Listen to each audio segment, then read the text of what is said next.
Right, now that I'm a bit drier, I'll go and get changed, and then I can do the Legend of Korra episode 1 to 8 review.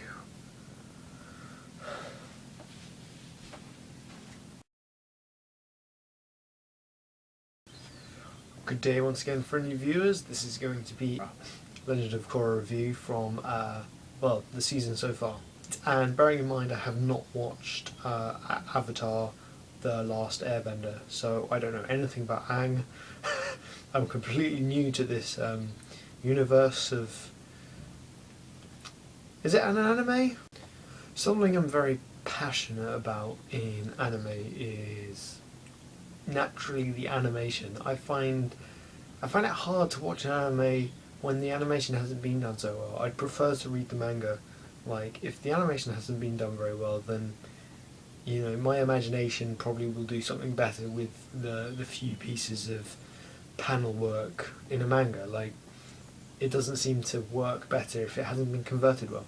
The animation is amazing. Like, even the smallest of fight scenes, they make them really exciting. Like, also the fighting is quite realistic, even with the bending and stuff. The actual like movement is like so realistic, and the improvisation using their abilities isn't just the same as, like, you know, sometimes when you've got like manga or series with abilities, they usually, like, let's say water powers, it's usually pick up water, throw water. Oh god, what have I done? So the one thing that I've been really impressed with is that this series is 8 episodes long, and you've already got a feel of who exactly the characters are, that they're not one-dimensional characters, they're really like solid characters. And not only that, but they've slightly adjusted to each other. Every time another character comes into contact with another character, they've had to adjust a little bit. There's that every time that there's a new meeting, there's a little bit of tension. Tarlok starts off like, you know, just a bit against Tenzin, but as it's progressed, it's really shown that he is quite subtly been really thoughtful in everything that he does, and everything that he does seems to be more and more against Tenzin and the Avatar. So it's really, really good, and now he's becoming like a new villain, a really, really substantial villain, and it's really, really good to see that you know, we've been introduced to this politician, and now he's becoming something quite threatening, especially with his new powers and everything. That, if you haven't seen it, I'm not going to spoil, but I really like that. That's really good. There's other character developments, like the way that Bei Ling sort of slightly matured a little bit. Also, Korra has changed a little bit from the beginning. I mean, they're not major. You can't change that much in 8 episodes. I mean, if they did, then where would the series go? So, but I like the fact that each character interacts with another, and then it's kind of like, especially with the way that Tenzin has had to adjust looking after Korra, who, you know, Korra is a massive character, whereas, you know, the Milo and his other little minions are quite sound, really. They're not over. I mean, they're over the top, but they're not like Korra crazy. So yeah, so plot development is mostly good. The only problem, no, not plot, sorry, character development. The only problem I have is Mako's character. First episode, if you remember, he was a jerk. He was a A-class dick. Now he's just nice. Really, like, I really found him quite interesting. He was quite like, you know, he's like the bad guy of the good guys. He was such a dick to Korra, and it makes him that much cooler. Like, well, it's one of those characters that, you know, you have to fight to like, or, well, not us the viewers, we like him, but the other characters have to get his approval. He's like the leader. And then, like, after episode 2, he's just so nice. He's really nice, and he's just like, he's quite good, but like, he doesn't have any of that venom that he had before, where he was just like, he didn't care who Korra was. Korra came into the pro vending thing, he was just like, whatever. And yeah, he's a bit of a dick, but like in a like good way. So I was it was a shame that Mako's kind of changed that way. I hope that he sort of, you know, I hope Asami dies so that he goes, rah! No, I'm joking, I don't really hope that she dies. No, I don't know, what do you think? Should Mako stay with us? I think so. I think Mako and Korra would be a bit weird. Bei Ling's got no chance. He's been friend zoned. He got friend zoned episode 1. Like, you could tell that Korra saw and was like, "Oh yeah, yeah, you're nice, haha." Never again. So, yeah, sorry, Bei Ling. I quite like that actually. I'll get into that in the plot discussion, which I'm going to go on to now. What I really like in these series are really well thought out, like, universes, or worlds that we can feel are realistic and relate to. Mainly that would mean having some sort of political system, and as we know, there's quite a strong political system, and it just means that in a lot of series you don't have like a major political, like, middle, like, there isn't a core to the characters that they abide by. Sometimes they'll be in a group just travelling around, but with this political, like, background, it just means that every decision that is made has a conscious, like, motivation. It has consequences. It has people that it's going to piss off. It has people that it's going to please. It has there's so much that can happen with just having that political thing. Legend of Korra has quite a strong political thing. The whole thing with Amon and Tarlok and Tenzin, everything is political. Even Korra, like, as an avatar, we realised that as an avatar, it's not just about fighting the bad guys. It's also having a responsibility as, like a celebrity, really. Like, people know who you are and they expect a certain service, and Korra, I don't think, realised that until actually getting to Republic City. So I think that's really, really interesting.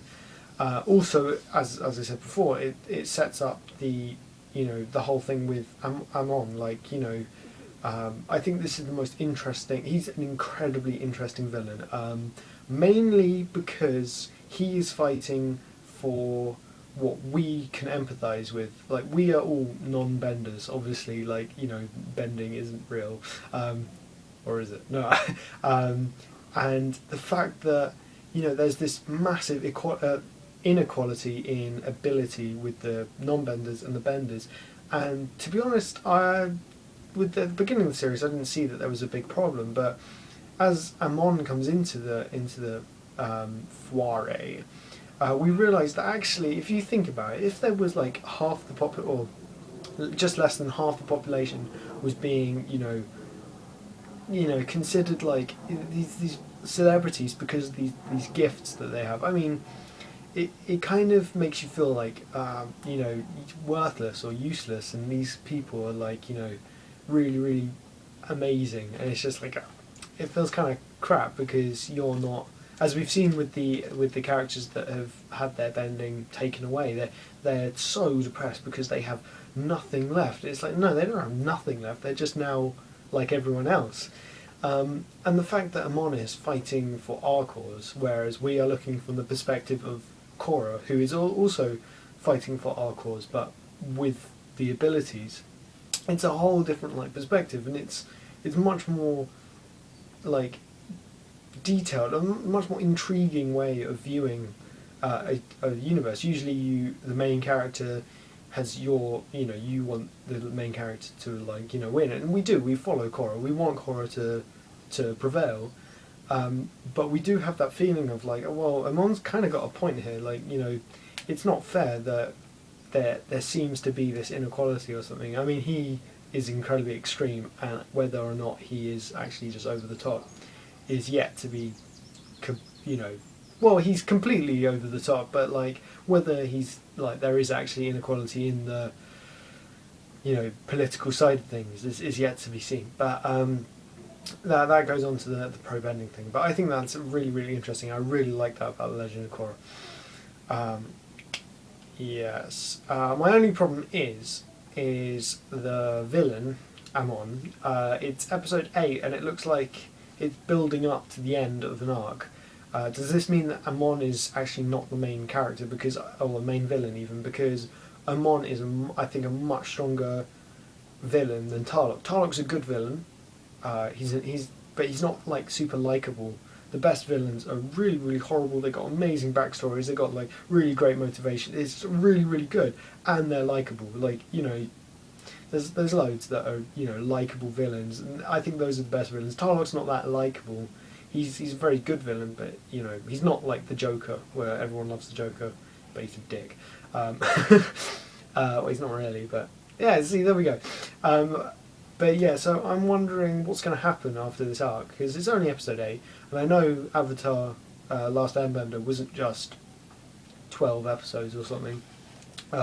So does that mean Tarlok's going to take over as the main villain, or is that going to end with the Monarch? Is he going to be found out as like a cooperator with Amon and then get kicked out or something like that?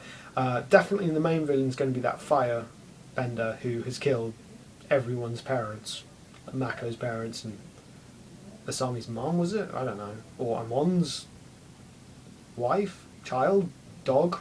I don't know.